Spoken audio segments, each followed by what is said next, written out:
à toutes et à tous, soyez les bienvenus dans ce nouveau numéro de votre magazine Curiosité. Cette semaine, nous prenons la direction du musée Unterlinden où Anne-Sophie Settel, documentaliste scientifique, nous présente l'objet du mois d'avril.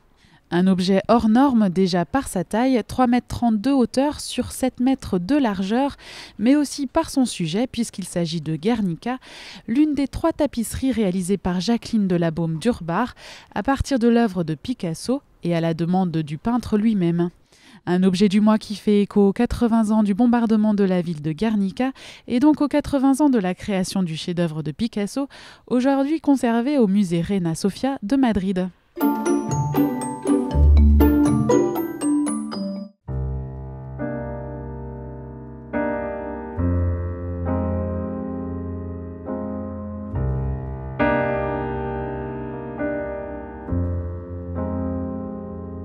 Le musée Unterlinden a choisi aujourd'hui de vous présenter la tapisserie de Guernica, qui se trouve juste derrière moi, donc présentée au premier étage de l'Akerhof du musée Unterlinden. Cette tapisserie a été réalisée en 1976 par Jacqueline de la Baume d'Urbar, à la demande de Picasso, avec qui elle signe un contrat en 1955 pour la réalisation de 3 exemplaires. Le premier exemplaire se trouve au siège de l'ONU à New York, le deuxième exemplaire se trouve au musée Unterlinden, puis enfin le troisième, qui a été réalisé en 1985, se trouve au musée d'art moderne de Gunma à Takasaki, au Japon.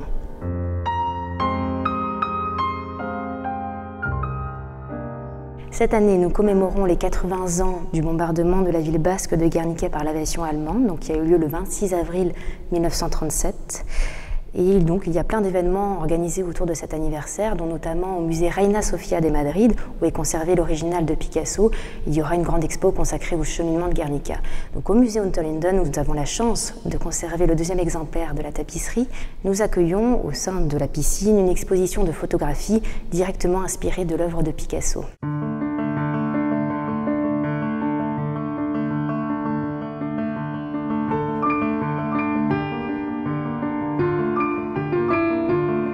Avant d'évoquer la tapisserie à proprement parler, il est important de revenir sur le contexte de création de Guernica, l'œuvre originale de Picasso. Donc nous sommes en 1937, en pleine guerre civile espagnole, déclenchée par le coup d'État militaire de Franco un an auparavant. Le pays est divisé entre les républicains et les forces nationalistes de Franco de l'autre. La province basque, appelée aussi la Biscaye, donc est fidèle à la République. Et donc Franco, pour venir à bout de cette province-là, fait appel à l'unité allemande, qu'on appelle la Légion de Condor, qui est une unité allemande d'aviation spécialement conçue pour intervenir aux côtés des forces nationalistes de Franco. Donc le 26 avril 1937, Guernica est écrasée sous un orage de bombes, un déferlement de bombes incendiaires qui dure pendant 3 heures. Picasso, installé à Paris depuis le début du siècle, apprend comme tout le monde l'effroi dans la presse, et là c'est la consternation. Alors qu'on lui avait demandé en janvier 1937 de réaliser une fresque pour le pavillon espagnol de l'exposition internationale des arts et techniques à Paris, en juillet 1937, Picasso ne trouvait pas l'inspiration, et c'est malheureusement ce triste bombardement qui lui donnera cette inspiration pour ce pavillon. Le dessin préparatoire est réalisé 4 jours plus tard, cette œuvre qui deviendra monumentale de par sa taille, puisqu'elle mesure 3,50 m sur 7,80 m, mais monumentale aussi par son message, puisque cette œuvre est devenue le symbole universel de la cruauté de la guerre. Picasso dira d'ailleurs que la peinture, de manière générale, est une arme offensive et défensive contre l'ennemi.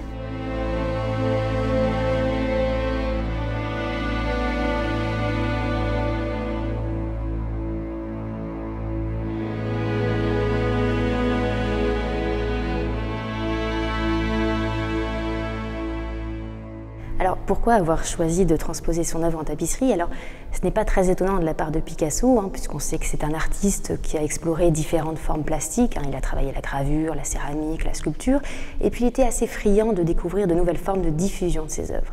Et dans les années 1930-1940, donc, il y a un réel regain pour la tapisserie, qui retrouve ses lettres de noblesse grâce à l'artiste lissier Jean Lursa. La tapisserie devient un réel moyen de diffusion de l'art moderne, et de nombreux artistes, à l'instar de Robert Delaunay, Fernand Léger, Jacques Villon, font transposer leurs œuvres en tapisserie. Et à cette époque-là, il y a une grande lissière qui se démarque, ce sera la plus grande lissière de notre temps. Il s'agit de Jacqueline de la Baume d'Urbar, qui est mariée à René d'Urbar, et qui ont installé leur atelier à Cavalère, dans le Var.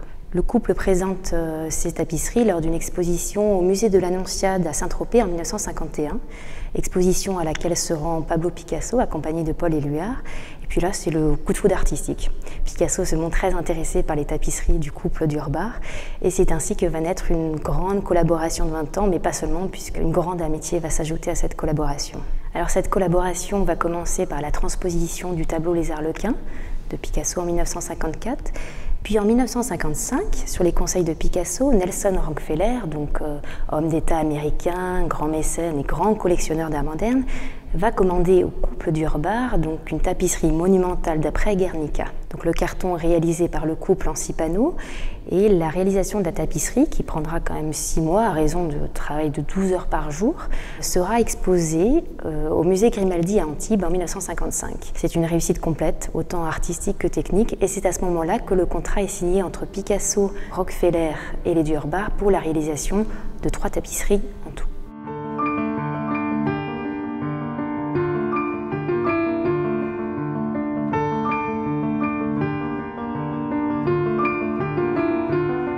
Les tapisseries de Jacqueline de la Baume d'Urbar ne sont pas de simples reproductions, ce sont avant tout des réinterprétations, des transpositions de l'œuvre sur un autre support, comme un musicien réinterpréterait le répertoire d'un grand maître. Cette tapisserie a été réalisée en 11 nuances de laine, donc légèrement plus marronnée que l'œuvre originale, parce que l'œuvre originale était en noir, blanc et gris.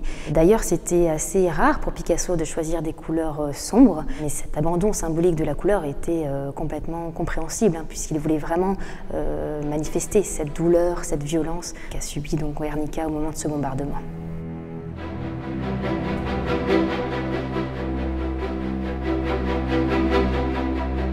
De même que sur la toile de Guernica, sur cette tapisserie, l'œil n'a aucun repos. On est complètement absorbé, habité par ces 8 personnages qui constituent donc cette composition pyramidale, par ce cheval là central qui est transpercé et qui a ce hennissement empli vraiment de désespoir et d'incompréhension. Ce cheval qui est opposé au taureau. Alors il faut savoir que dans la mythologie espagnole, le cheval est en permanence opposé au taureau. Et donc dans ce tableau, Picasso affirmait que le cheval représentait le peuple espagnol et donc par opposition, le taureau représentait la noirceur, la brutalité et la violence. On est aussi attiré par cette femme qui tient son enfant mort dans les bras et qui regarde le ciel de manière désespérée, tout comme ce personnage à l'autre bout du tableau qui se jette de sa maison enflammée, puisque comme je vous l'ai dit auparavant, la plupart des bombes qui ont été lâchées sur la ville de Guernica étaient des bombes incendiaires, donc qui faisaient monter une température à plus de 2700 degrés et donc qui a permis l'embrasement des 2 tiers de la ville.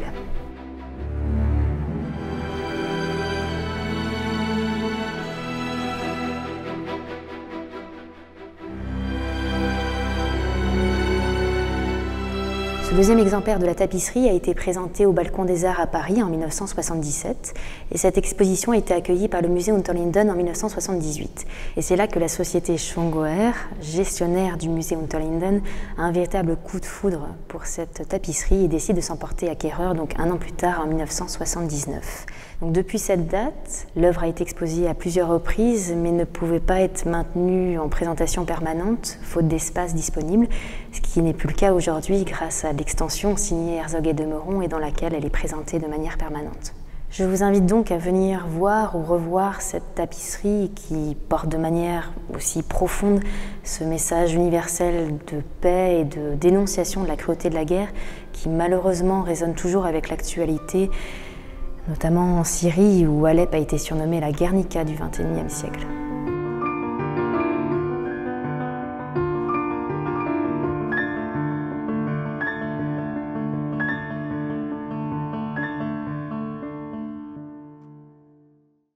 Si vous souhaitez en apprendre davantage sur la tapisserie Guernica de Jacqueline de la Baume d'Urbar, sachez qu'Anne-Sophie Settel la présentera dans le cadre du rendez-vous mensuel du musée Rencontre avec un conservateur.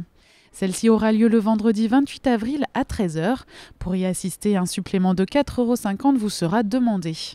Pour réserver, vous pouvez contacter le musée au 03 89 20 22 79. Je vous rappelle également qu'en résonance avec cette œuvre et pour commémorer les 80 ans du bombardement de la ville de Guernica, le musée Unterlinden accueille actuellement dans la piscine l'exposition photographique de Charles Frégé, La Suite basque, dont nous vous avions parlé il y a quelques semaines sur cette antenne. Vous pouvez d'ailleurs voir et revoir le reportage consacré à cette exposition sur notre site internet tv7.fr.